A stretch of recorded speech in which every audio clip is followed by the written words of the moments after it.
the previous constitution, there was also plenty of political pressure from everywhere, at times from Parliament, at times from the executive. I feel that we were able to stay on the straight and narrow.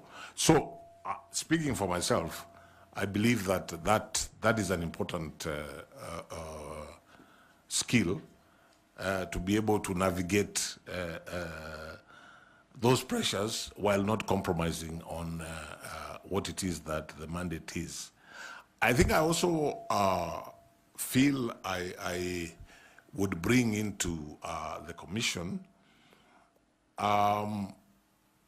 people skills, particularly with the commission itself, so that, because I visualize on day one you have a commission of 7 people. They may or may not even have ever seen each other. They are from different backgrounds, possibly with different orientations, different personalities. So I would see the role of the chair, one of the most important roles of the chair, which I believe my experience with CIC stands me in good stead, is how do you manage this kind of scenario? People with different orientation, people with different personalities. I feel that mainly because if you ask me about my personality, people have told me this and I believe it to be true. One of the gifts God gave me is to listen. And I think it's very important when you're dealing in that kind of scenario to listen. And that way you are able to manage people a little better. So I would say the people skills, I would say the courage to do that which is right, irrespective. And I have thought about these things. A close friend of mine, a very close friend of mine, a professional colleague, when I told him I am applying for this job, he told me, my brother, are you sure you want to do that? I asked, many people have asked me that question. I said, yes. He told me why. I asked him why. He told me, you should be ready to either lose your life or your integrity. That's exactly the words that he used. I told him, no, I do not intend to lose my life in serving the people of Kenya as chair or commissioner of Iebc. And I have no intention at any point of compromising on integrity. And I think it's defeatist. So to answer your question, I believe I have the courage that I have no illusions about how difficult this job is. But then at the same time, I have no hesitation in believing that I can do it. That's okay, Justice. I want you to confirm to this panel. Yes. If it is true what Dr. Elizabeth Muli says about you. Yes. She's one of your referees. Yes. That you possess exceptional stakeholder management and conflict resolution skills. Because yes. I did not hear you say that you possess those skills. But she says that in her recommendation letter. Is it true? It is true. I guess maybe I did not say everything that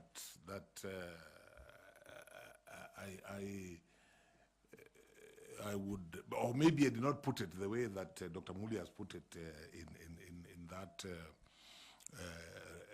reference, because we dealt, as I said earlier, we dealt with diverse stakeholders and people who had different interests, and one of the common denominators was that most were resistant to change. But we managed. I mean, when we were dealing with some institutions that were fairly rigid traditionally, but we felt that the Constitution required certain changes in the law that manages those institutions. But we had long negotiations, and you know, these are not people you can just talk down to. You have to convince them, persuade them, and by and large, we succeeded. But let me say this. Dr. Muli is overly kind to me, because the truth of the matter is we were able to do that because we worked together as a team. I wouldn't say that happened because, and only because Charles Nyachae had those skills. It happened because we had a team which could work together, which could share how to manage, whether it is conflict or different ideas from stakeholders that we are dealing with. We were able to do that together as a team. I think that's fine. Thank you very much. Thank you very much. Chairman. Thank you. I will invite Karo Kituku to engage you with some questions. Thank you very much, Chairman. Mr. Nyachae, you'll allow me to ask like 3 questions or 2 questions.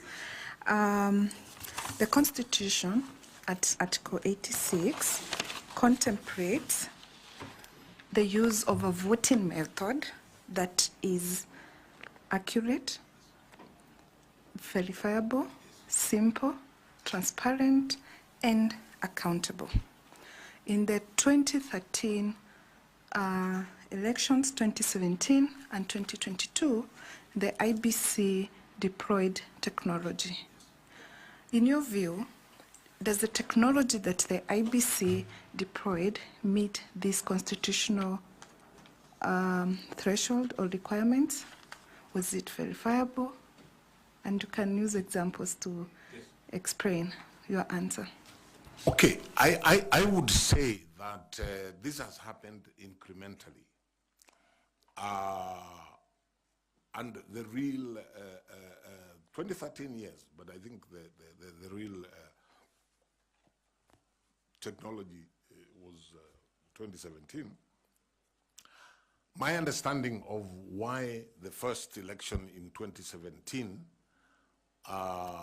was annulled was on the question of verifiability, because the Supreme Court took the view that the technology that was used, and in particular the uploading of results from the polling station to the National Tallying Center, and now I'm talking about the presidential election, because that's really where the problems that IEBC has been having about elections. That has been the main, the presidential election, and the Supreme Court was quite clear that we cannot verify this which the presiding officer basically was sending a text, their own text. And that's why the Supreme Court required the uploading and the actual transmitting of what is known as Form 34A.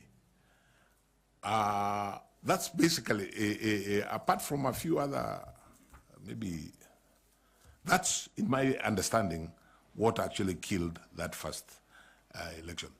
And that being the case, I would say that, and I think the Supreme Court also took the view that 2022 was a significant improvement, and what remains to be done, in my view, has more to do not so much with the fact that the election may not be verifiable, but it has more to do with the ordinary Kenyan remaining persuaded that it is verifiable. if you read my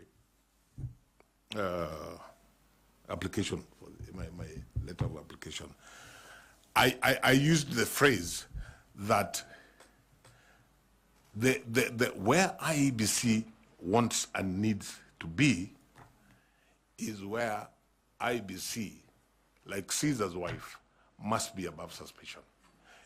Because as long as what is being done leaves any question marks in the electorate, in the people of Kenya, then IEBC has fallen short. I think IEBC, and to this extent, I agree with the Supreme Court.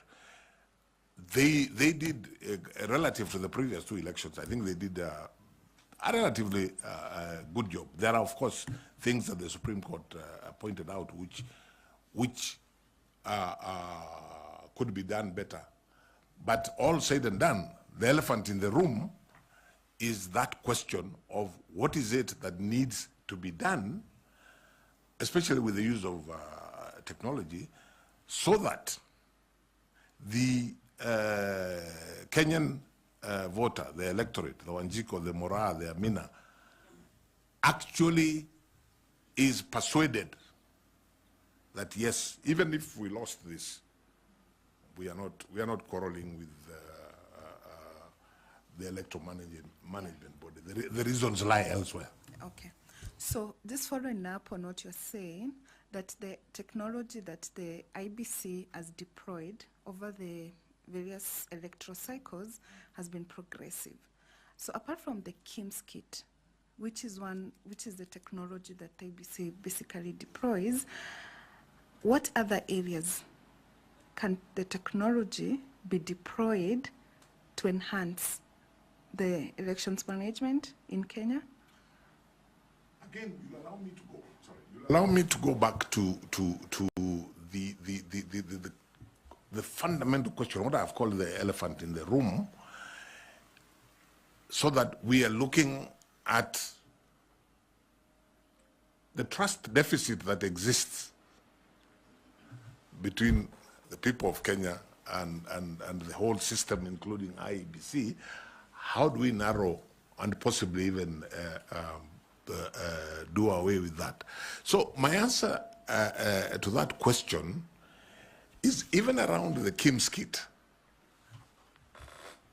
If I was, or tomorrow I find myself in the boardroom of IEBC with commissioners, I would be saying, what is it that the technology we have, what is it that can additionally be done so that the people of Kenya actually feel that they have no reservations?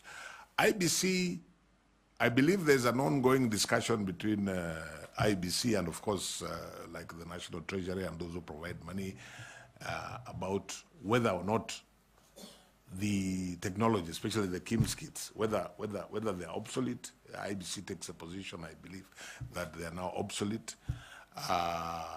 So that's an issue that needs to be resolved. I am aware that one of the things that, because currently, what the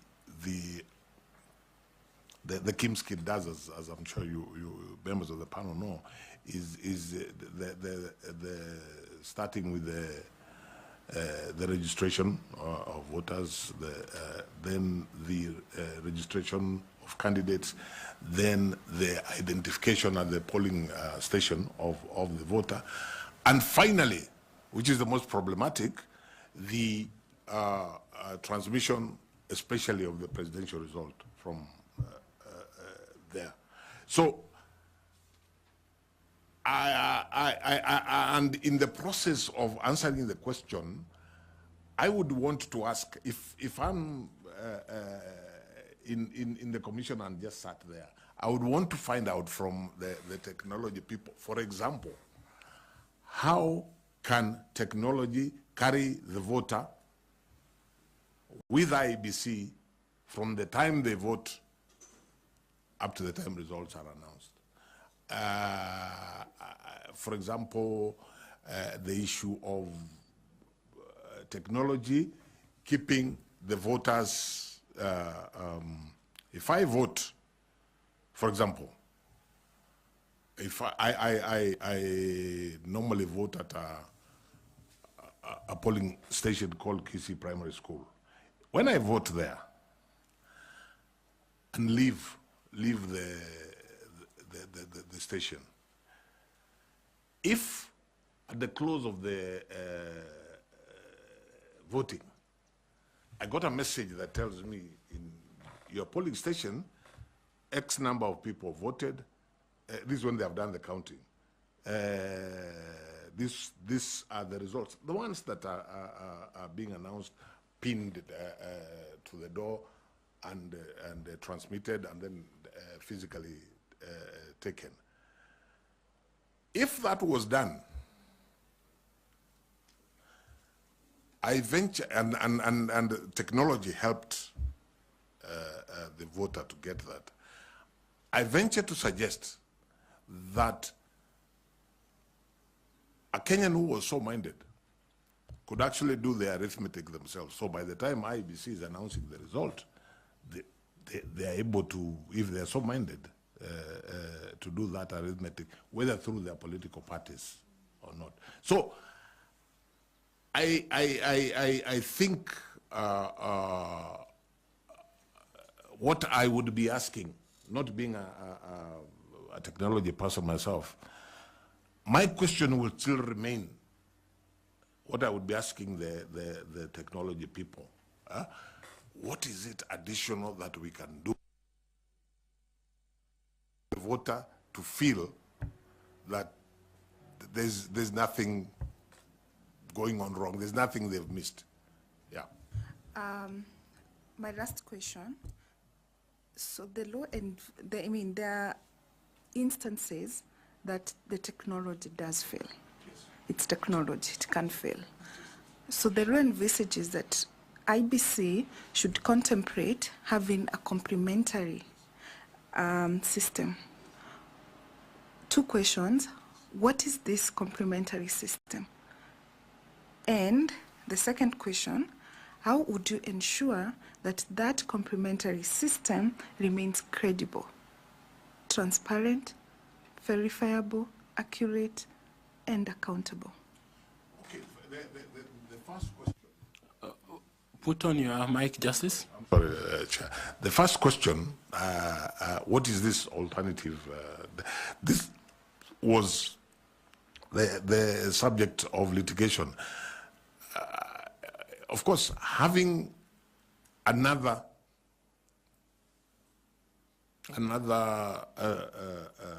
technologically based complementary system may not be such a bright idea because they could both fail. So the complementary system that Iebc is using really now is the physical getting the information. This is at the polling station, getting the information physically from the register. But that it's complementary, but, and this now is to answer your second question, it may not be ideal because you go back to the reason that we went to technology in the first place. So as at now, me, who is not a technology person, I have not yet engaged with an understanding of what a complementary system that does not rely on the register would do.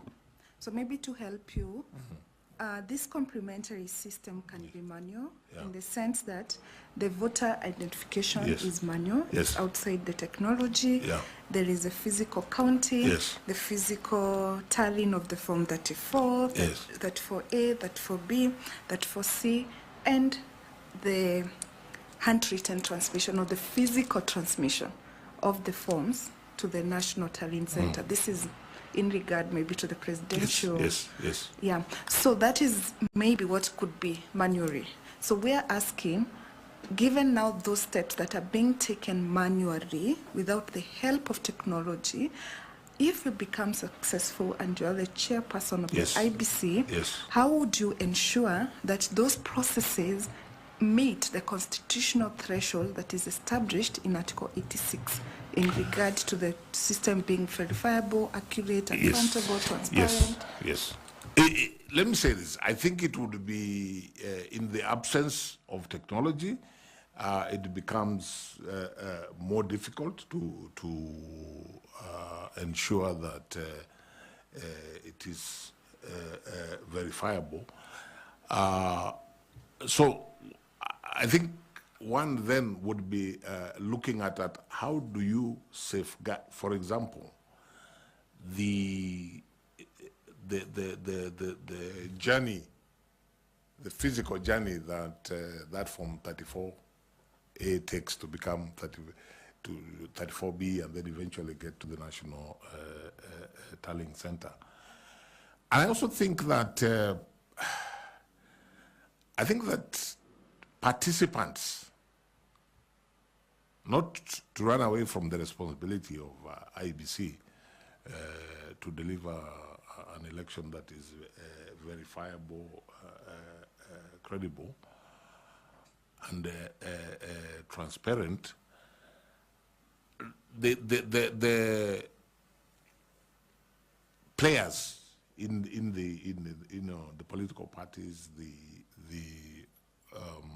candidates, I think need to play a bigger role in terms of protecting that process, and that requires, I think, engagement between IEBC and the stakeholders in coming up with an alternative system, which, as I hear you, would be entirely devoid of technology, which of course means that we're going back to where we started. Okay. Thank you, Chair. Thank you very much. We are almost halfway through, so be concise in your responses. I want to invite Dr. Koki to ask some questions. Thank you very much, Chair. Mr. Justice Nyachae, you mentioned that you have been in the democratization movement in Kenya, and indeed it is true we have worked together. My question is, one of the issues that has really concerned democracy, has hampered democracy in Kenya, is and has contributed to divisive politics, is a system of first past the post, or what we have in Kenya, that leads to results that the winning candidate takes all, where the winner takes all. And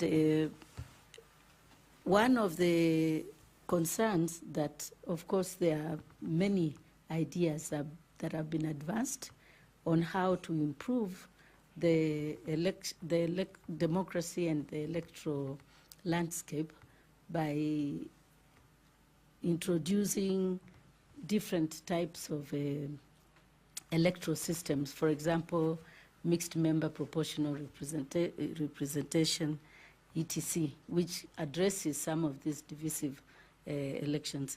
Why do you think that has not succeeded in Kenya, and you have been involved in this process for that long? That's the first question. My own view is that I think there are probably several reasons. which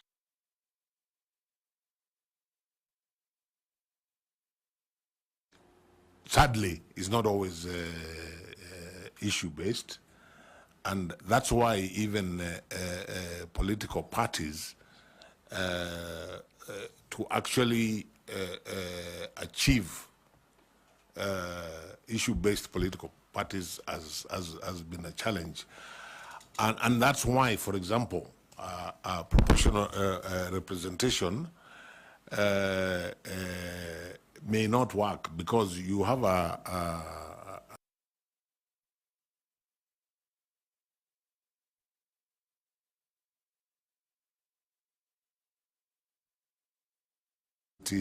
or in this particular community who we see as our representative. It's not about issues.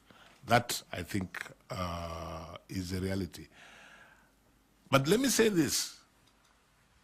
Those who, you know, in the democratization process, as you will recall, Dr. Muli, we tended to deal with much more basic things, and we really didn't get, at that time, to the stage where we are looking at, for example, alternative kinds of elections. I always ask, whenever I hear that argument, I always ask myself, why does first past the post work in very many other systems, but it's a challenge? It's a challenge in Kenya. The people of Kenya, I think, promulgated a constitution as they saw fit, how they wanted to be governed. And perhaps, and our politics tends to revolve around individuals. Perhaps a solution would be to have a system where, yes, first past the post, for example, if you're talking about a presidential election, but then you have individuals who have huge followings, and when they lose an election, whichever way they lose an election, their followers just feel, then we are done for. If our person did not get it, then we are done for. So to me, not being pessimistic, but I wouldn't start with trying to change the system so that we have, say, proportional representation, which I personally favor.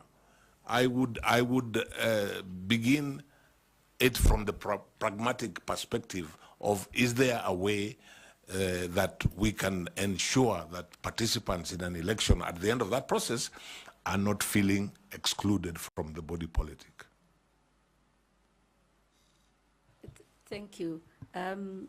Justice Nyachae, perhaps you can share with the panel some ideas on how we can address this issue in Kenya, this perennial problem of divisive politics, and you know, when at the end of election results where they are not being accepted, and after elections we have those members, you're saying the followers of the losing candidate, the first runners-up, as a lot of votes that have just gone to waste. Yes. How do we address that so that we can make Kenyans appreciate and accept the results of the elections?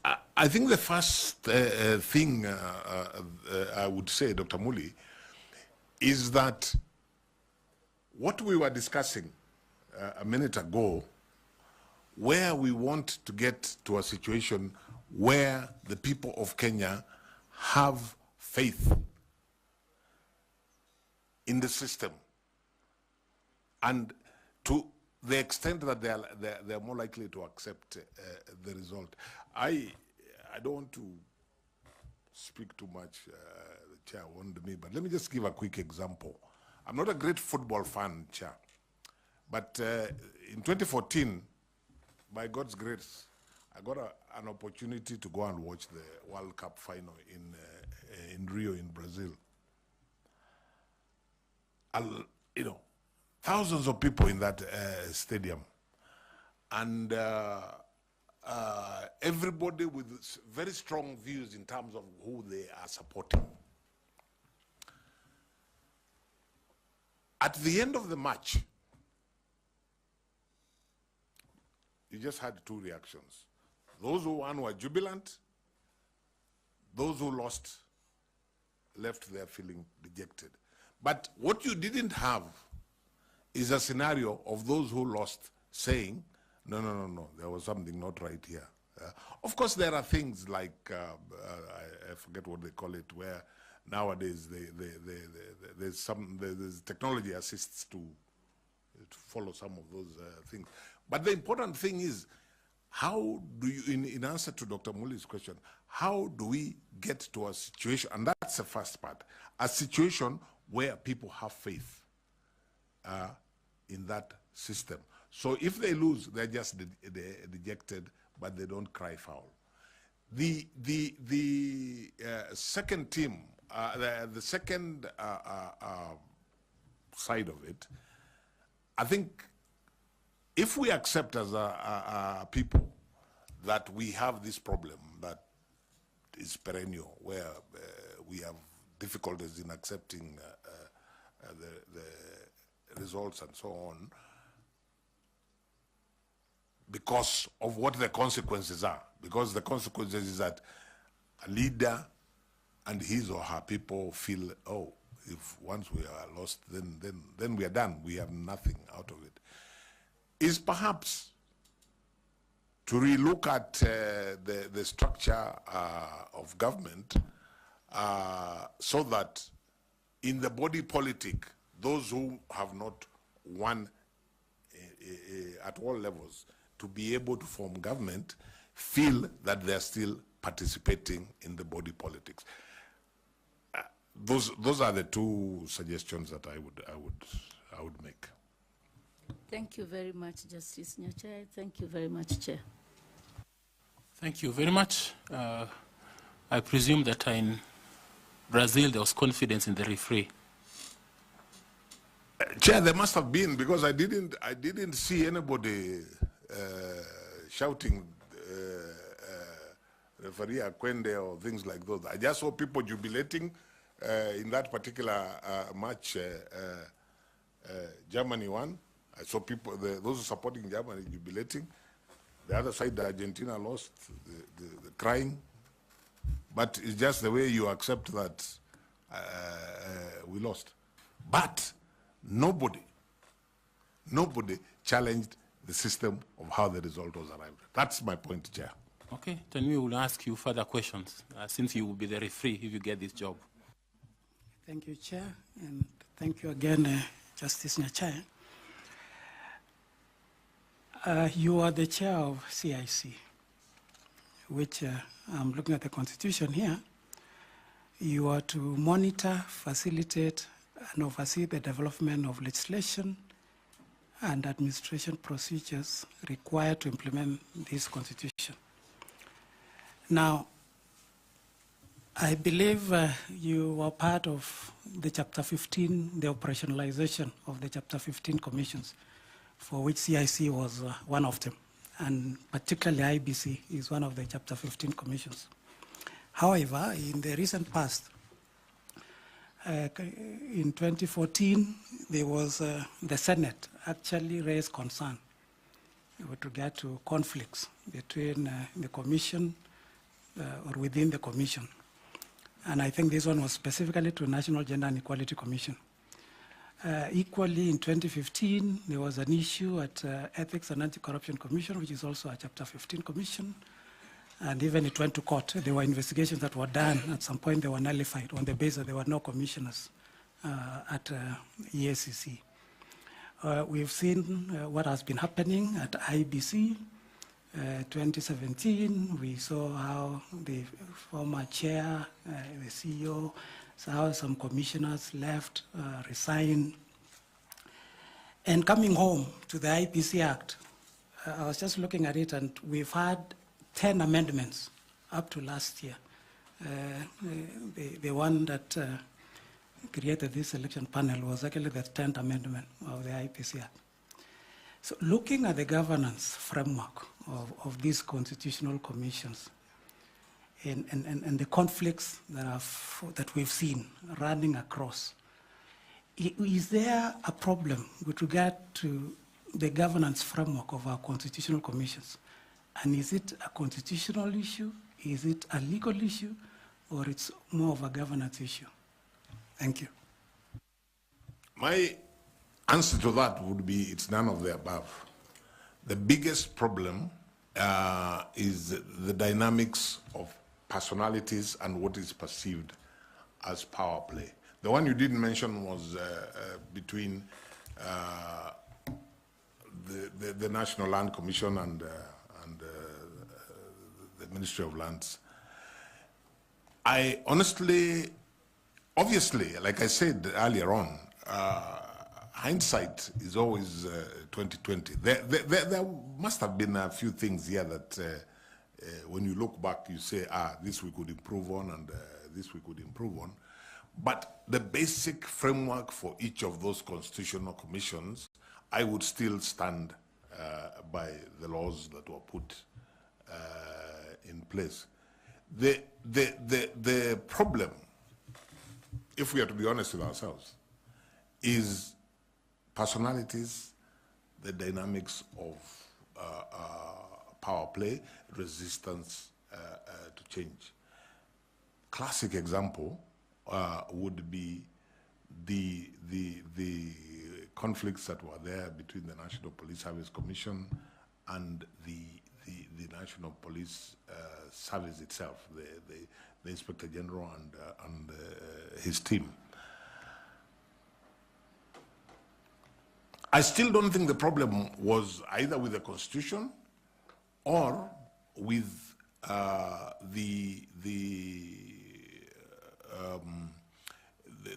either with the Constitution or the laws made to implement the Constitution. I think it has more to do with a situation where one side or other is resisting change.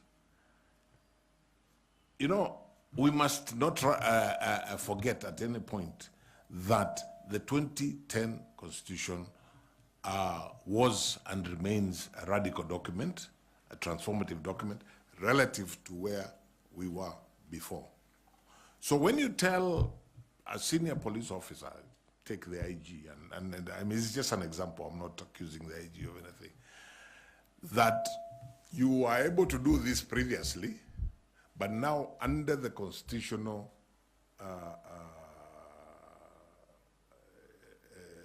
dispensation that we now have,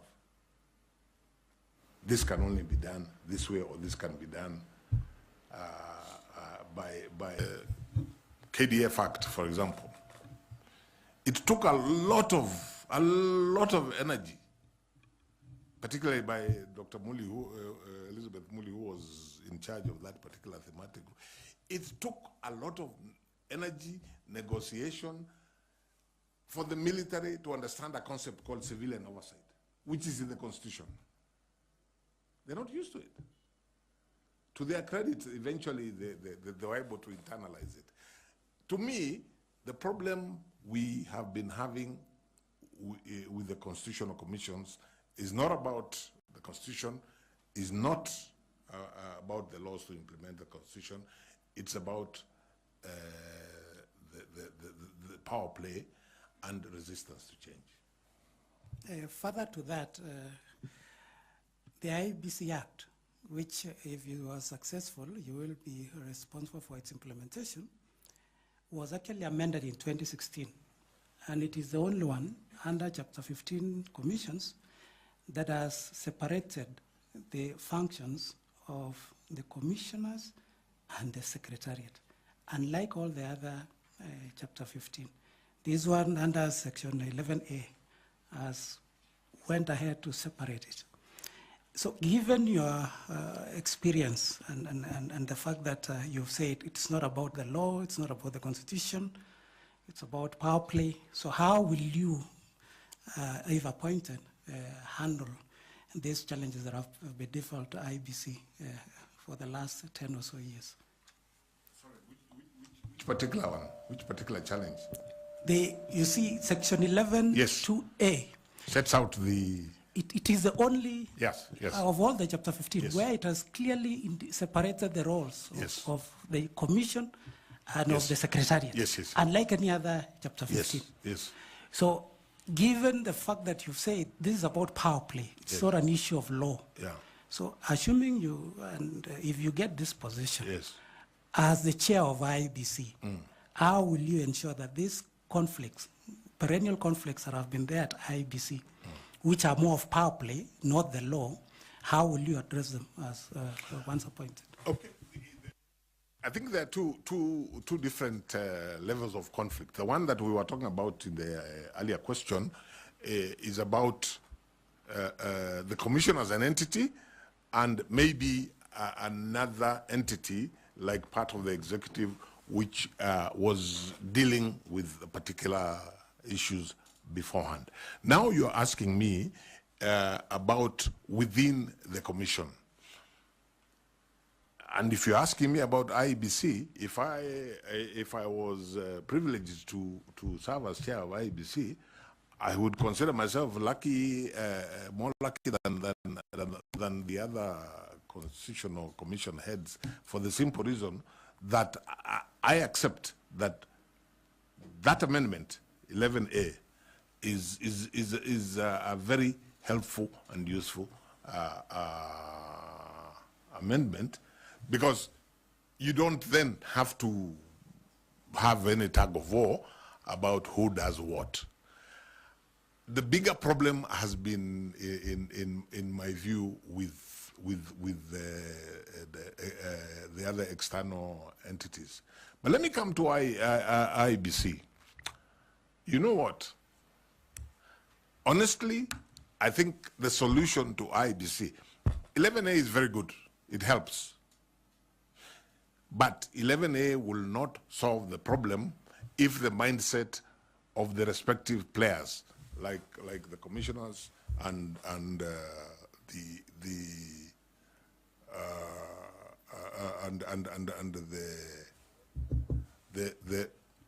the secretariat, you know, are mentally operating from different perspectives. That amendment is 2016, yeah?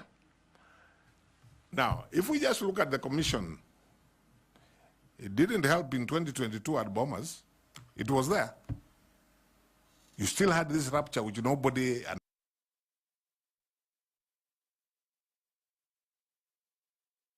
More, not about the structure. More, I attributed more to a problem of personalities and a problem of interests, and again, power play. So the law there, which is very good, Section 11A of the Act is very good. It sets out all this, yeah? But we still have a challenge. Even when I read the Supreme Court judgment for 22, which endeavored to advise the issue of the relationship between the chairperson and the commissioners relative to the chairperson constitutionally being the returning officer for the presidential election. I am persuaded that even with that guidance from the Supreme Court, if the mindset of the people within that commission is wrong or is negative, you will still have it. So maybe I'm going further than the question you asked me, but if I was to find favor in the position that I have applied for, and I was find myself as chair of the commission, I would consider one of my most urgent and major tasks is how to make 7 people who've, every person has come from wherever they have come from, how to turn that into a team which focuses on what the mandate is and how each of them individually can deliver for a collective discharge of the mandate. And for me, as an individual, I consider that my experience at CIC would come stand me in good stead. Thank you very much. I'll ask Misati Evans to take up some questions. Thanks so much. Let me call you Charles. That's what I'm used to calling you. Now, from what you have just answered, it will be clear that the issue of personality and the institutional infrastructure is not a problem. Then in your own view, what do you think brings these conflicts as the state currently as it is? Why are we having problems? Because from your presentation, or the way you have answered is like the personality issue and the infrastructure is okay. What I think causes the problem is you have a situation, and again, allow me to refer back to the experience I had at CIC. Remember, CIC was the commission was created by a process which involved the two disparate political groups that had formed the coalition government. If we are to be honest with ourselves, what that meant is that people came there probably from the perspective of a political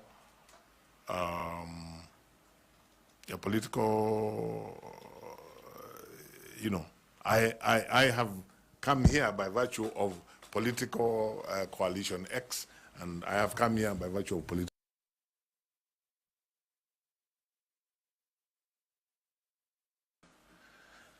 There was potential for distrust. There was potential for suspicion. So I think there was a need, and I think we succeeded, for the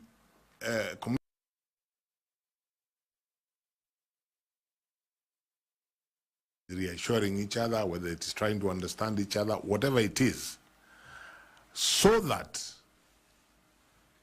when we had disagreements in the boardroom, and there were many, yeah, there were disagreements arising from issues that different members had different perspectives. And that way, at least for me as chair, it made my life easier. There are many times we fought very hard in the boardroom, but we arrived at a decision because of that goodwill. And then when we walked out of the boardroom, we presented a position that we all accepted. The challenge, therefore, is how do you overcome, and they're quite natural, the prejudices people have, the suspicions that people come with, and possibly people will have different, I hope not, different agenda, but those are the challenges that you know, have to be overcome so that the commission, you don't have the kind of rupture that you had at Bomas in 2022. Thanks. As a follow-up question to that, the work of the Secretariat being more of operational, but you realize that the Commission is the one which owns up the results of the operations. How will you ensure that you own whatever activities, whatever mission, and whatever activities they do, that you are in charge and you own it? And then the last question, do you think the issue of procurement has any bearing towards the conflicts that happens in IPC? And I can honestly say I am not sure, But I have had that said. That's my honest answer. That sometimes there are interests other than the delivery of the mandate.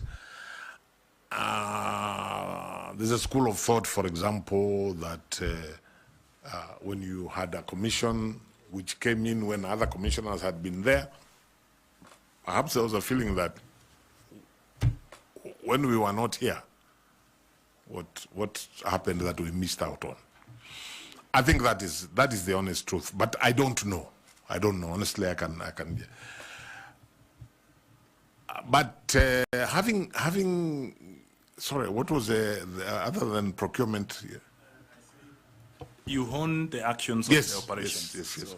I think it's a matter of working relationships. And I go back to the whole question of what happened at Bomas in 2022, and we can't run away from it. I mean, it was the low point of the Electoral Commission. When you think about it, the actual physical verification that happens at the National Tallying Center is actually done by the Secretariat under the supervision of the Commission. So really, because it's done by the Secretariat under the supervision of the Commission, you would expect that you wouldn't have that kind of scenario, because the Secretariat, which has been doing the tallying under that supervision, and it's mathematical. We have verified. It may be laborious. It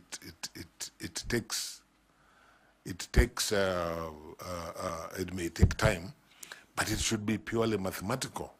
Especially when we remember, it's just verification between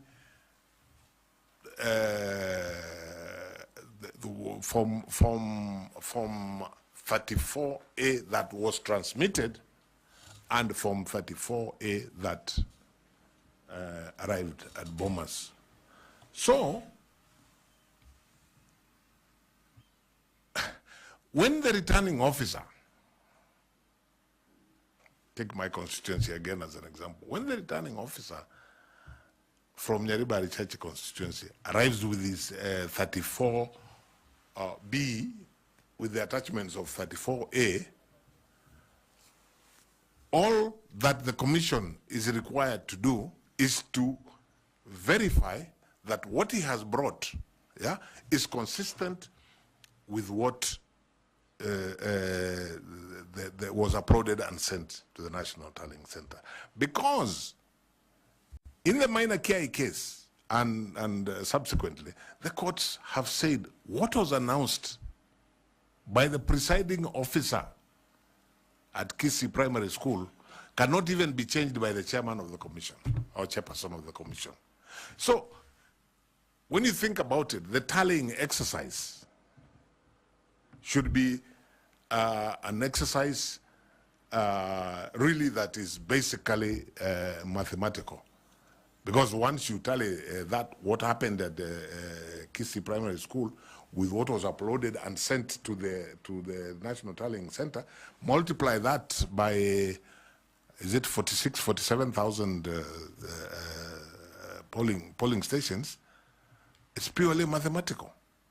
So ideally, that problem that arose in Bomas shouldn't have arisen.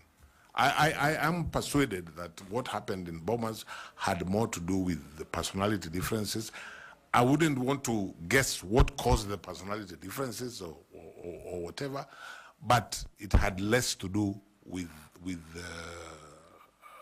that mathematical process that is the tallying at Bomas. Thank you very much. Thanks so much, Chair. How about you? I'd like to ask Madam Fatuma to bring in her interventions, please. Thank you, Chairman. Mr. Nyachae, you okay with that? As I said, they're all my names. You had Mr. Mr. call me Charles. I'm comfortable with that. Okay. In the next election, the youth are going to be the highest percentage.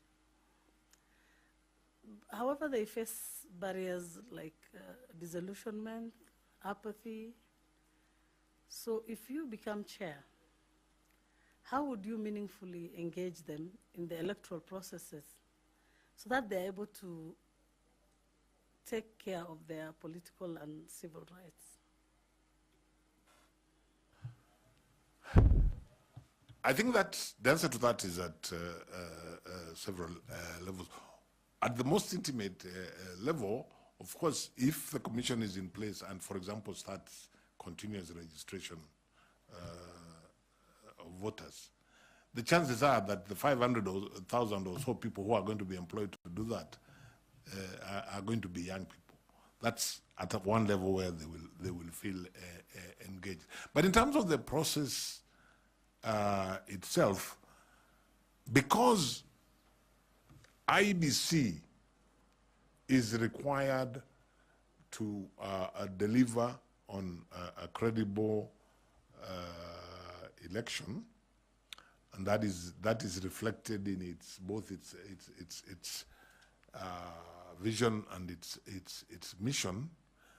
Then, if you take the cycle, the electoral cycle, the young people will want to be part of the process right from the stage of registration of them now being forget about them working for IEBC to register voters, but them now making it easy for them to register. This requires voter education, because in the process of voter education,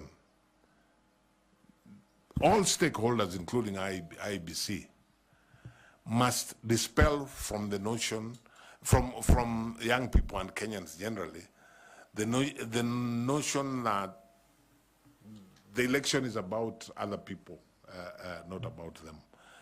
And I think the commission, through voter education, can go a long way in making them feel part of the process. It is not the commission's responsibility, for example, to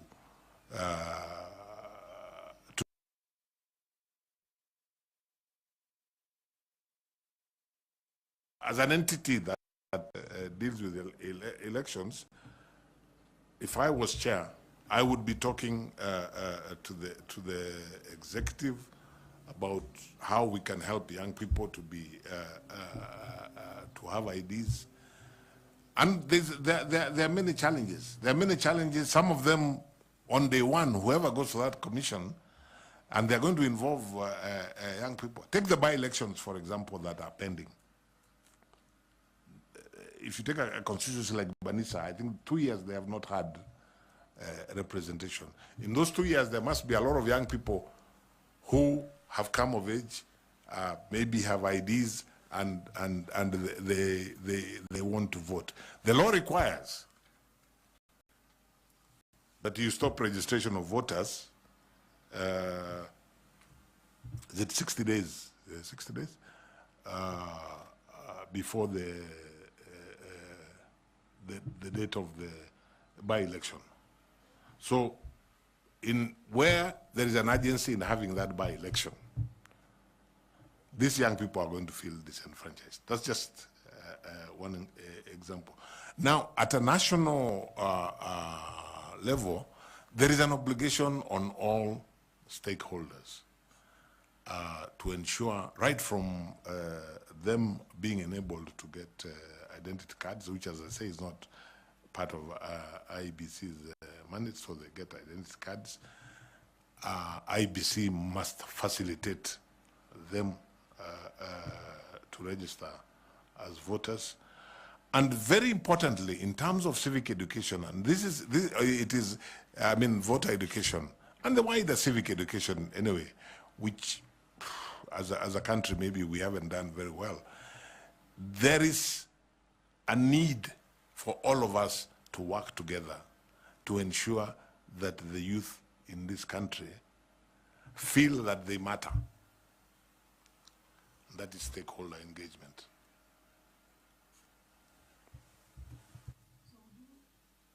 So would you think of, I like the part you talked about the obligation of creating awareness on obligations of stakeholders. So would there be specific programs targeting the youth on this? Yes, I would, after receiving advice on how we could do this, and especially what are the financial implications, if I was chair, I would put a high premium on inclusivity for young people, so that they feel this process, they are part of it, they're an integral part of it. As you said when you were asking the question, they even are the larger percentage of the people that citizens that are eligible to vote. So I would look to the National Treasury to specifically provide funds to enhance, especially voter education, and in that particular section of stakeholders, and engage them as widely as we can in that, and continuously in that period before the elections. And continue, I think, looking at the wider issue, I think one of the challenges IEBC seems to have is that, especially in terms of funding, the focus only seems to be as you approach elections. And yet things like voter education, registration and so on and so forth, are things really which should be completely around the electoral cycle. And I would want, if I was chair, I would want, as a matter of policy, to engage commissioners so that we collectively engage those who provide funding, so that there is a specific target of young people. Thank you very much. Thank you. I'd like to ask Mr. Bore Nicodemus. I'll ask you. Thank you, Chairman, and Charles, for being able to take us through and answering these questions. And I'd like to, looking at your track record and having worked as a CIC chairperson, I'm sure you experienced cartels who wanted the status quo remain, and engaging you with your pet subject of football. We have seen referees ending the game while they are halfway going home, because they are aware that when they end the game in the middle of the field, they will face a Herculean task of explaining to the people why they have lost the game. Now, we are looking at IEBC and looking at the budgets that they have presented. Some people look at the budget in terms of how they might be able to gain from it. When they talk about the 63 billion shillings that they have asked from Treasury, some people look at how much they can gain from it. And you are applying to be the chairperson of such a commission, which has a lot of interests that are not only political, but also financial. So how would you be able to manage the interests of the country, to balance the interests of the country, at the same time getting rid of the cartels that may be a part of the problems of the internal conflicts within IEBC? Thank you, Mr. Bore. Let me say, first of all, at CIC, this is not a problem that I experienced. I never, at any level, maybe because there wasn't the kind of budget that is at IEBC. So that I never encountered any cartel in relation to the problems we encountered at CIC had more to do with political resistance to change. That was and it was at all levels, whether you're talking of parliament, whether you're talking of the executive. But at CIC, I did not experience that at all. I can visualize, with the kind of budget that IEBC has, I can visualize how that would be a challenge. I would see my job, if I got to be chair, my job and that of the commission, we are required to provide policy, to oversight the Secretariat as they implement that policy, and to ensure, ethical practice within the commission.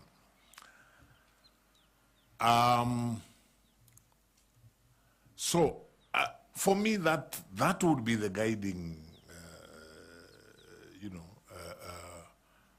focus. That everything be done in accordance with the policy that has been adopted. Everything be done ethically, and the commission to ensure that they discharge the mandate of oversighting.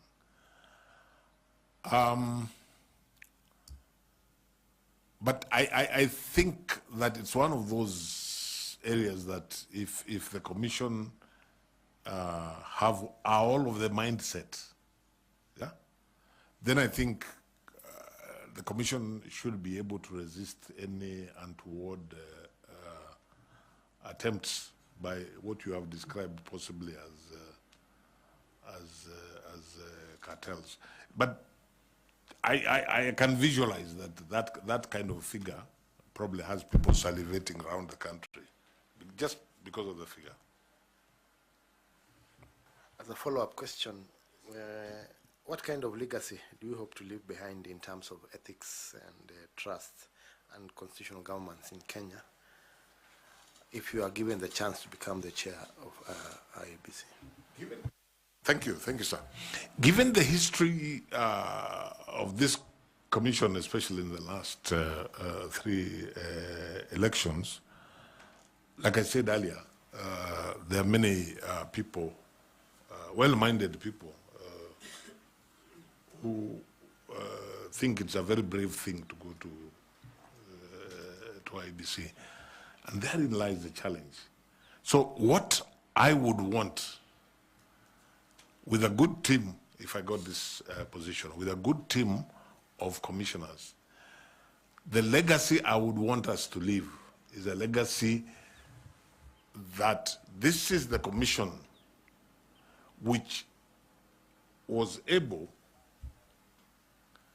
because as I said earlier, the biggest challenge we have as far as IEBC and the people of Kenya is concerned is there's a huge trust deficit. The commission that comes in after you've done your work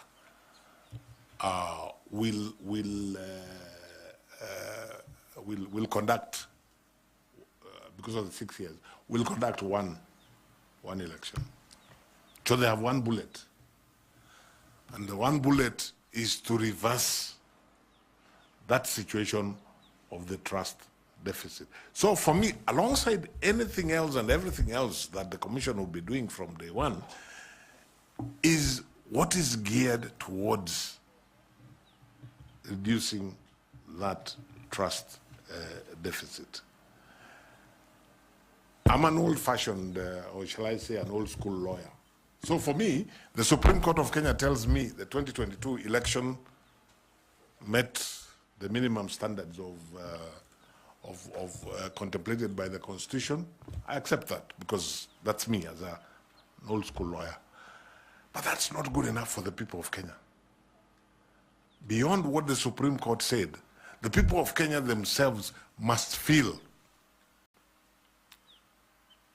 like the losing side in Rio in the football match. They must feel that, yeah, we lost, but that's the way it goes. We can't all win, but we have nothing negative to say about the Electoral Management Board. So what would I like to be remembered? I would like to be remembered, and you can't do this alone. It can only be part of a team.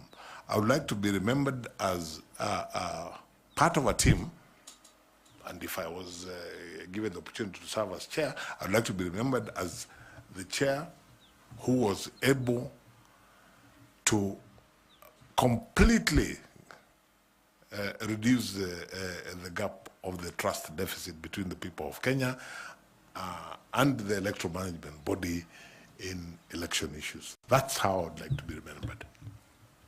Thank you, Chair. Thank you very much. We'll ask Professor Adams. Please, Professor Law. Thank you, Chair. You've had all the salutations you asked for.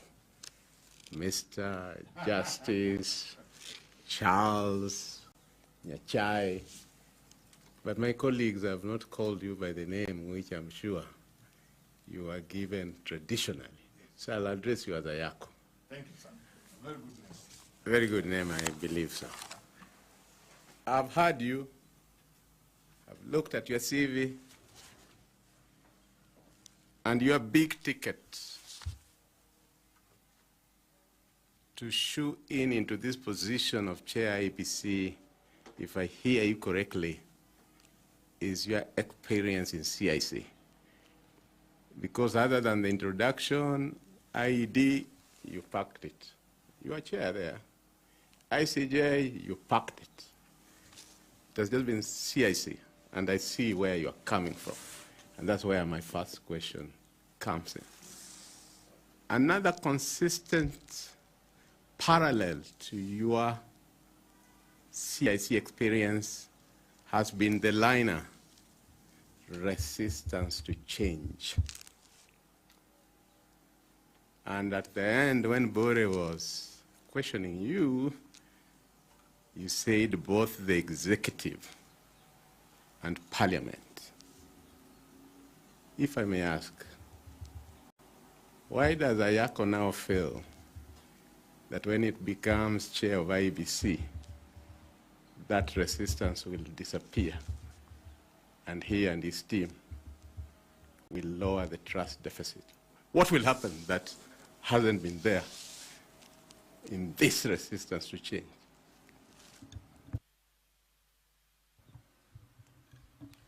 Let me say this.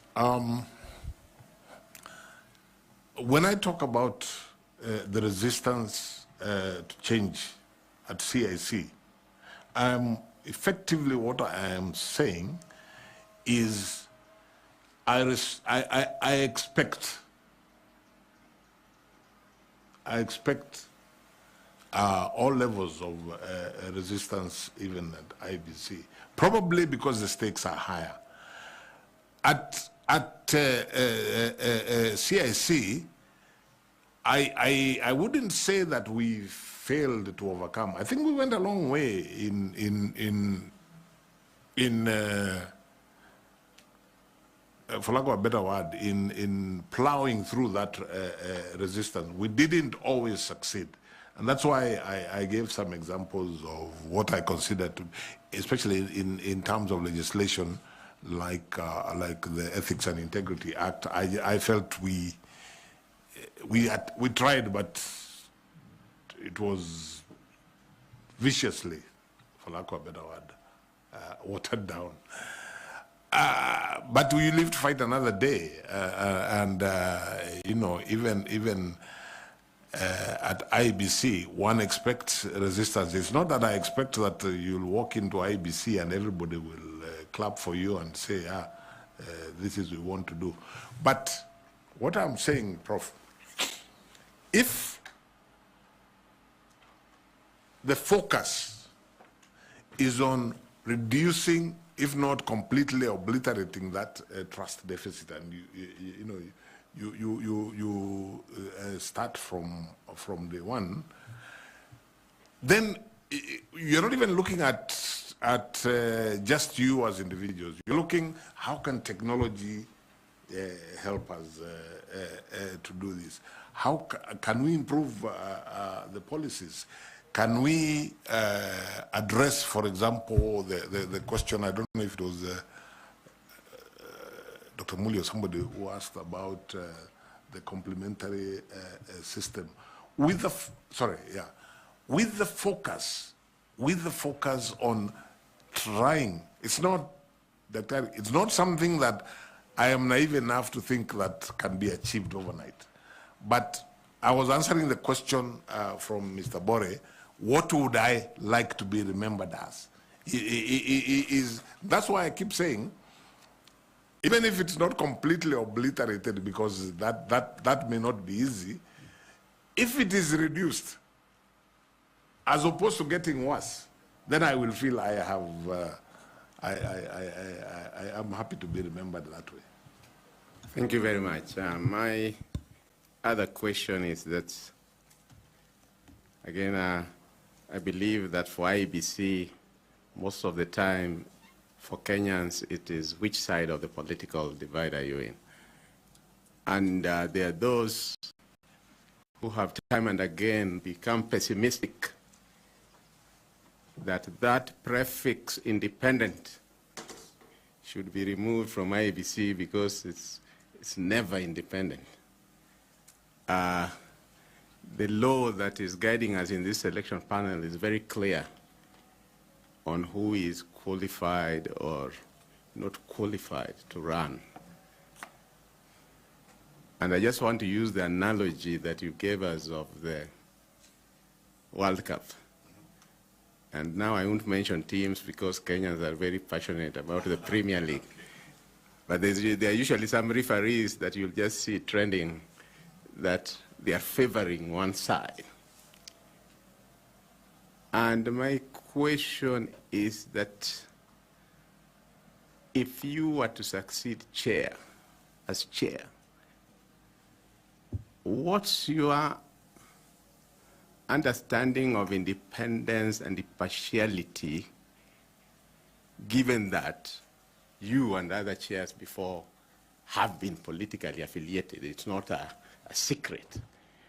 As you walk in and wear in a football match the black or whatever color, and you have that firimbi, and you have the yellow card and the red card, what changes when you walk in there as now the referee of the game? Associate with that, because I won't want to ask another question separately, that we know that sometime, I can't remember which year, but 4 commissioners out of the blue resigned and really put the country in a quagmire over quorum issues and so on. And you, in your own statement, which the chair has followed, has told us that you did quit.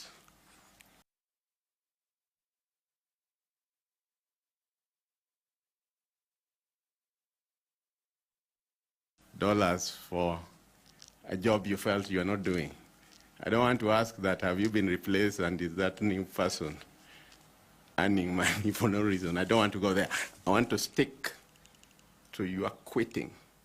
Given that those 4 commissioners quit and put the country in the tenterhooks of what finally happened,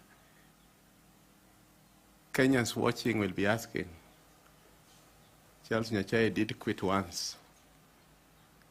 Will he quit again? Especially in this high-pressure job. What assurance do you give them that that will not happen? Thank you. Please take maximum of 4 minutes. Okay. The answer is no. I will not quit because I do not anticipate a situation at IEBC that the job for which I have been recruited, if I become chair, that I simply don't have anything to do, and therefore there's no point in me going to the office. I don't anticipate that. I have endeavored to explain what happened in the ESCJ. At IBC, the one thing that will not make me quit is any kind of pressure. Because this is something I have given thought to. I mean, I am not applying for this job thinking it's going to be a bed of roses. So pressure will not be the reason that I will quit. And because I do not see a scenario where I have no work to do, I will not quit, because that work could be actually, if the question, for example, of process to do that in itself is significant work to do. So the question of doesn't arise. Now, made reference to political relation. At some point, probably had some kind of political affiliation. My mind is very clear that notwithstanding any political affiliation I may have had at any point in my public life, if I got this opportunity and I accepted this job, I will only be guided by the Constitution of Kenya, the laws, and of course, if I get the opportunity, I will be taking an office, an oath of office. So I am able to look the people of Kenya in the eye collectively and tell them that in that situation, I would have every intention of living by that oath of office. Daktari, and allow me to say this.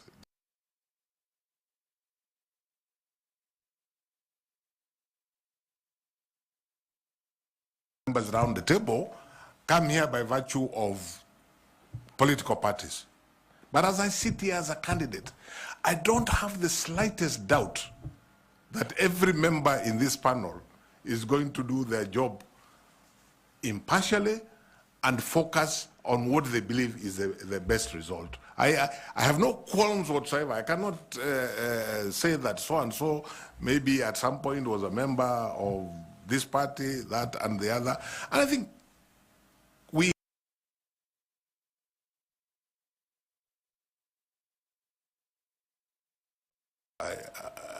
I would be able to do the job impartially. See, you are a real footballer. You have returned the ball into his court.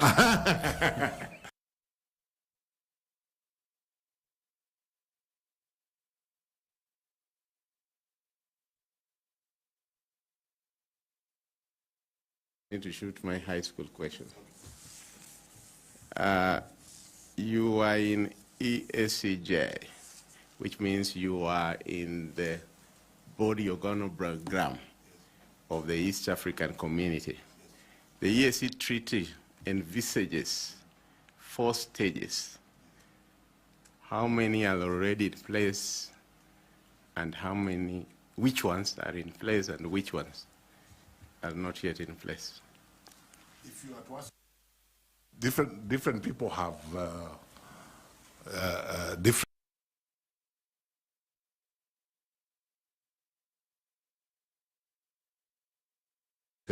What is in place, to a certain extent, not fully, is based.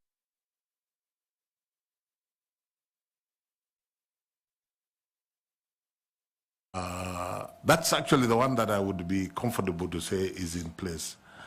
The others, I would have reservations to say that they're in place. Yeah.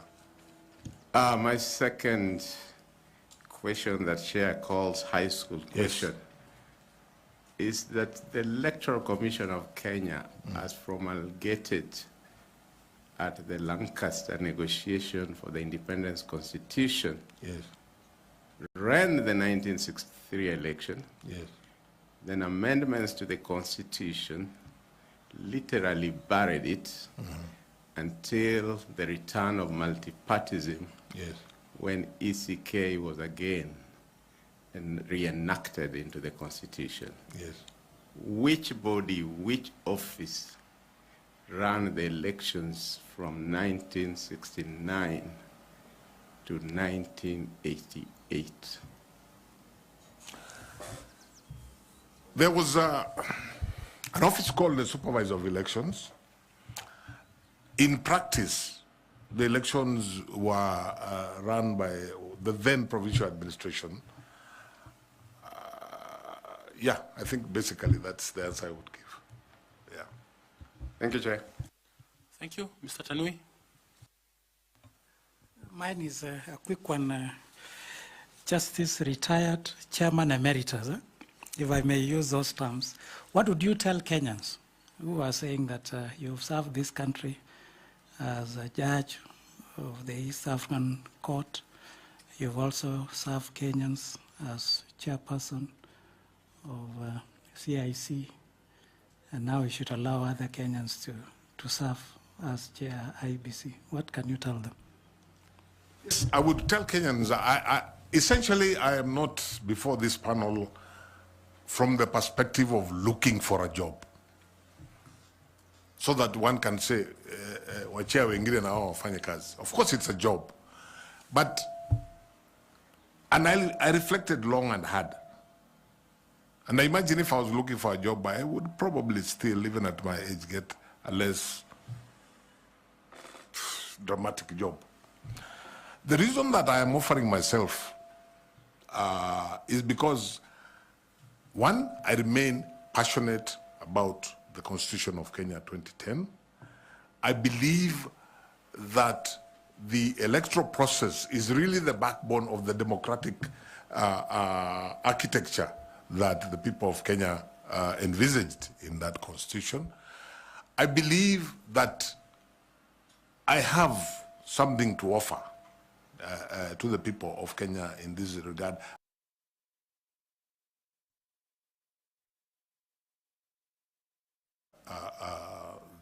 The Constitution. I would not be as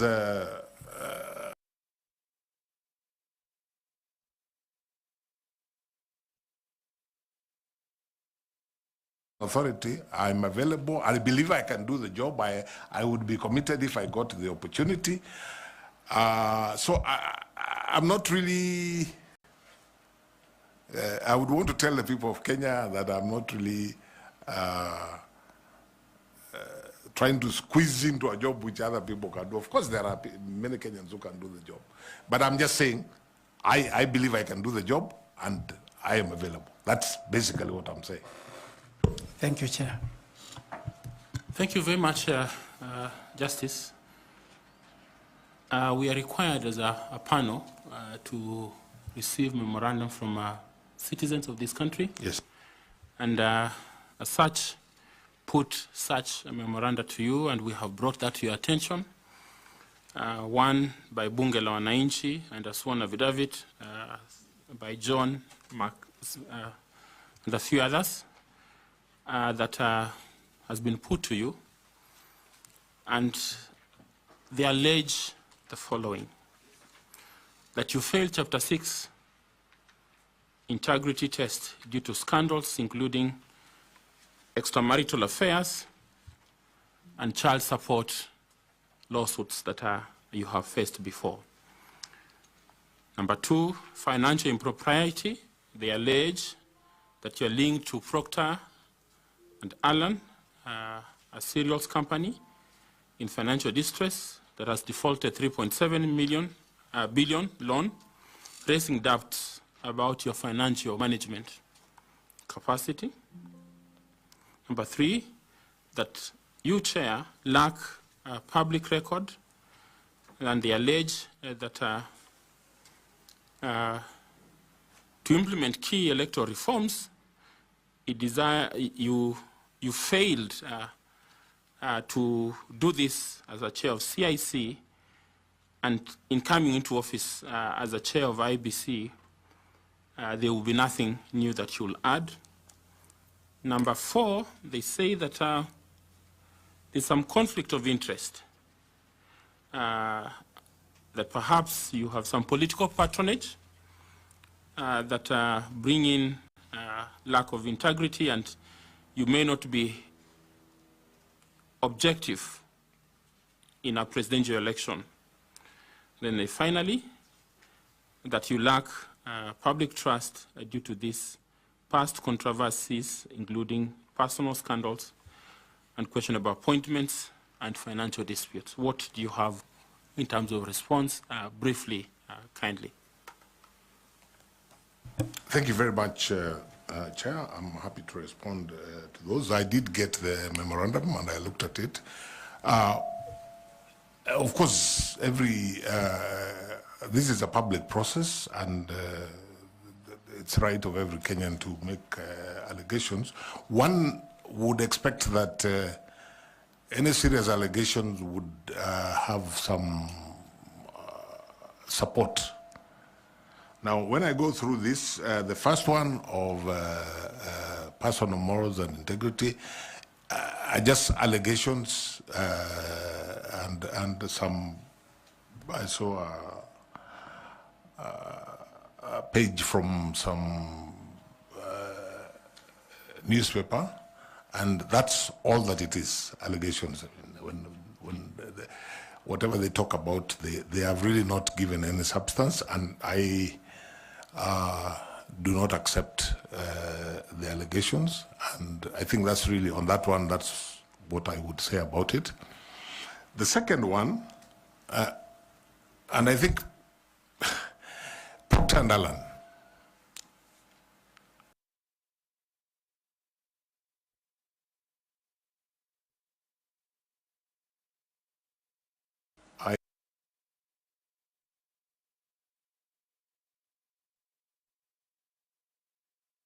I have no direct links with Procter & Allen.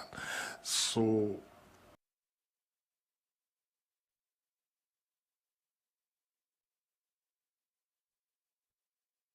management of Procter & Allen, so I really don't know how that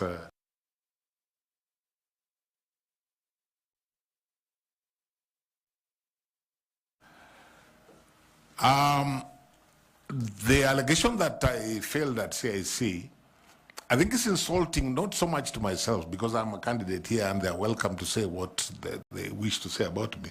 I think it's insulting to the people I worked with at CIC, the entire team, and all the other stakeholders, to say that we did nothing and achieved nothing at CIC. I think the work that CIC did is self-evident. So I think this is just an allegation, like all the others, meant to scandalize. Political patronage. I'm not sure which you referred to, because I saw two things. One, a statement about the manner in which I was appointed to the East African Court of Justice. To the best of my knowledge, that's the way the treaty has no details, and that's the way all the manner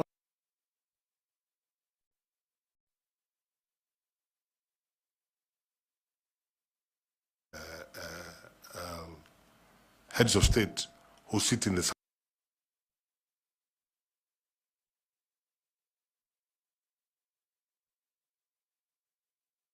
really don't think, and then unless every other person who has been appointed from Kenya to the East African Court of Justice has gone there by virtue of political patronage, which I think there is no evidence to that.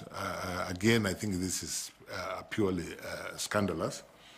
The other thing, there was an allegation of me being related to somebody who they say they seem to know that is going to be a presidential candidate. Something I don't know anything about. The person they mentioned is not my relative, so I really don't know how I would respond to it.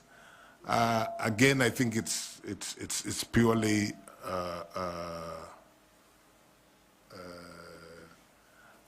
scandalous. I'm very clear in my mind that none of those allegations have any basis.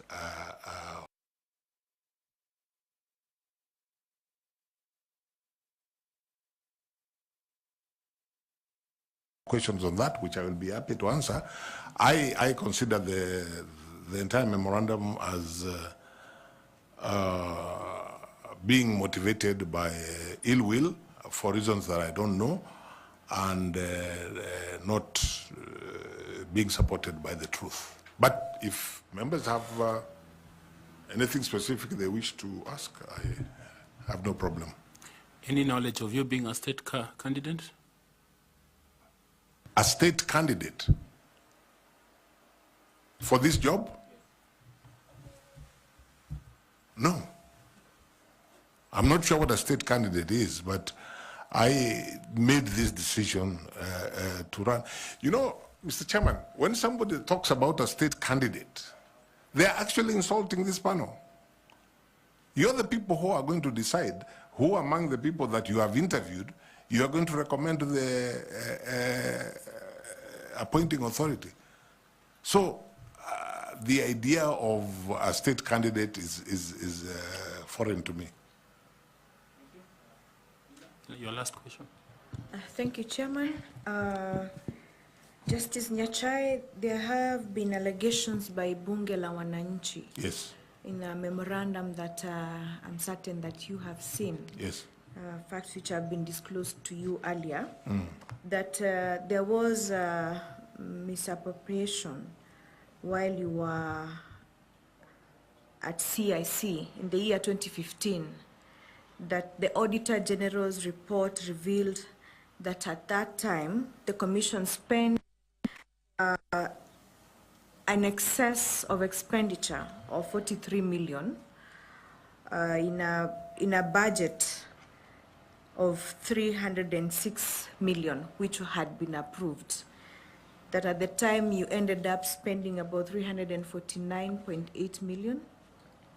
Even though largely the amount was accounted for, they say that the 9.2 million was fraudulently paid for the supply of newspapers, a matter which they say to have been subject of criminal investigations. What is your response to these allegations that this panel has received in the form of a memorandum? Sorry, I'm hearing this for the first time. Was that memorandum sent to me? I think so, it was. Separately from the earlier one? It must have been in the same package. Oh, I didn't see that one, and my answer is very simple. I know absolutely nothing about that allegation. I was not involved at CIC in anything to do with the financial processes or practice at the Commission. I'm also not aware of it, but in any event, I was not. I would have wanted to know if there were criminal proceedings, who are they against and what was the outcome. I really don't know anything about it. That is self-explanatory, how you have explained, and I think it is sufficient for the purposes of this interview.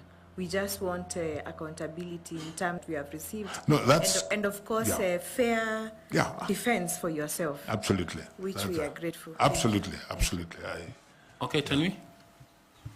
Maybe, Chair, to also help us, were you the accounting officer of CIC? Not at all. Not at all. Thank you. That's all. Yeah. I think that's enough. Okay. Finally, you may not have seen this memorandum, but we have received it this afternoon saying that you are a state officer Are you a state officer? I chair the council of the Kenya School of Government. I'm not sure that that certainly makes me a public officer. I'm not sure it makes me a state officer. Okay. I think that's okay. Yeah. That's enough. Thank Okay. you. Thank you very much. It's taken us long. We have taken almost about 10 minutes above the time we should have taken with you. But thank you for indulging us into your life and your career. Do you have any question for us? Or I can make a comment. You can make a comment. My comment is to really appreciate the opportunity to interview before yourselves, to wish you well in the process, because you are doing an important public duty, whatever you decide. And to say that for me, the most important thing is that from whichever corner I may be, I remain passionate about the issues that we have been discussing. If I get the opportunity, I will endeavor to do my best. If I don't get the opportunity, I will continue to support the country as it strives to achieve the issues that we have been discussing on IEBC to deliver its mandate from whatever corner. Thank you very much, sir. Thank you very much for coming. We appreciate your time and the sacrifice you have made to spend your afternoon with us. We wish you well in this pursuit. There's a bottle of water there. Please do remember to pick your certificates. Asante sana. Thank you.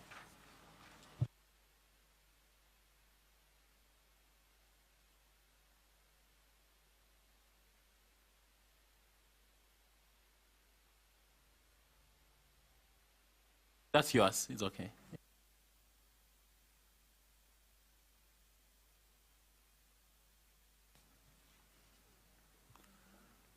Wow. Okay. Media, do we ask you again to give us some space, kindly? Turn off your gadgets and just allow us to be able to finish up with this candidate. Thank you very much.